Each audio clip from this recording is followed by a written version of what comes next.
Get his take on where the Leafs stand moving forward. Jonas, you've kind of commented on the acquisition of Dakota Joshua. He's a bottom six guy. It's not going to move the needle that much. It just feels like they have too many bottom six guys. They got a lot of guys. Yeah. Like a couple guys are going to have to go, clearly. Yes. And it seems like it's David Kampf and Calle Jarnkrok, does it not? Like, more than likely? Yeah, you would think so. Like, those can't, like, it's hard to see a market for Domi with his contract, and I just don't know where he fits. Like, the puzzle pieces to me, like, I've been trying to play around with the roster, and they're, I don't know. I don't know how it's going to all fit. Yeah, I'm not sure either. And I was thinking about it last night, too. Like, obviously so much focus on Marner leaving and what it's going to do because he's been so consistent for so long and 9 years where he's always healthy and he always puts up numbers and he can play with everyone. It's going to be a big adjustment. But Matthews is still here.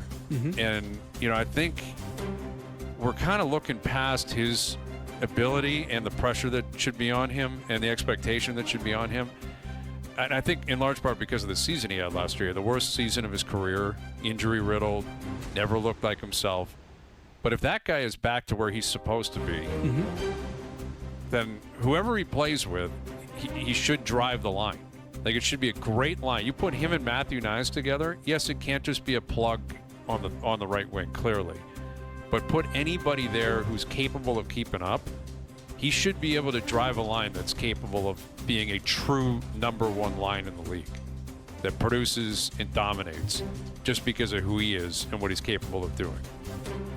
I agree with that. My question is, like, what effect does it have on him not to play with Marner? And who does he play with? Like, who is that other guy? Well, Nyes is a guy he played with every game last year. For sure. But Marner is in his own class, obviously. Like, yeah. Struddy, like, you see it all the time in Edmonton. Like, Draisaitl and McDavid, they kind of just play with everyone. And, exactly. Like, they make it work. And we've seen it before with Matthews. It was a long time ago. Remember, like, Hayes, like, the days he's playing with, like, Marleau and Kapanen and Janssen and, like... It won't be easier. I'm just saying I'm not letting him off the hook. Just if he has a down year, Marner left. No. You're 28. You're in your prime. You've won a Hart. You're the best player. For sure. You better be ready to cook here. Like, let's get going this season. I have high expectations, and I think he'll meet them. Here's our good buddy, Mark Masters. How you doing, Mark? Very good, guys. Good to be on with you. Yeah, good to be on with you. What do you make of kind of the Leafs transactions over the last couple of weeks? Yeah, I mean, it's kind of been a weird offseason. You see Mitch Marner leave, obviously huge hole, and it's just the way they've been doing it. Actually, I think some pretty good bets. A guy like Matias Vicelli. We just see Dakota Joshua coming in here, Nicholas Waugh, and it feels like, they're building a better bottom six here. But obviously without the ability to replace Marner, which of course he can't really, unless there's just not many options out there. So it's been interesting, but I like a lot of what they've done at the bottom of the lineup, and still, I'm sure there's still moves to be made before we get to game one of the season, but kind of a bit of a weird offseason, I guess, so far for the Leafs. What would you make that third line look like if you could run the team? I don't know. I'm certainly intrigued by the possibility of Nicholas Waugh and Dakota Joshua together, the size they would have, the ability to play physically and to kind of soak up. You know what, you guys are talking coming in about how, Austin Matthews, what kind of season he's going to have, who he's going to play with. And with the way the lineup's coming together, maybe, he won't be needed to be relied upon to play quite as many defensive zone starts and kind of matchup roles. Certainly, they're going to lean on him a lot for those top-line matchups, but maybe you can free him up a little bit more if you have a responsible line led by Nicholas Waugh and even a Scott Laughton maybe led fourth line that can soak up some defensive zone starts, and you can create more opportunities for a Nyes, Matthews, and whoever, maybe it's Domi over there, line to really do some damage offensively. So I think that there's going to be a bit more, maybe you'll lose the high-end skills of Marner, but maybe a bit more flexibility to make the whole lineup a little bit more effective. Yeah, that's going to be the question. Like, again, we're focusing so much on depth players, and they're important. But, what we just stumbled across is ultimately what's going to determine what happens here, Mark. And you've been around Matthews his whole career. How do you expect him to handle the absence of Marner? I think he'll handle it fine. I mean, the big question is health. he says he's going to be healthy, right? That's what he said the locker cleanout day, assuming he's back to being the guy who's a Hart Trophy candidate, 60-plus goal scorer. I expect him to be fine playing with Matthew Knies, whoever's over there, as you said. If anything, I imagine he'll be emboldened, to take even more ownership. He got the C last summer. Now Mitch Marner's gone. I mean, just kind of take control, do your thing. I expect him to come back with a vengeance next season and just be even more motivated to do his thing.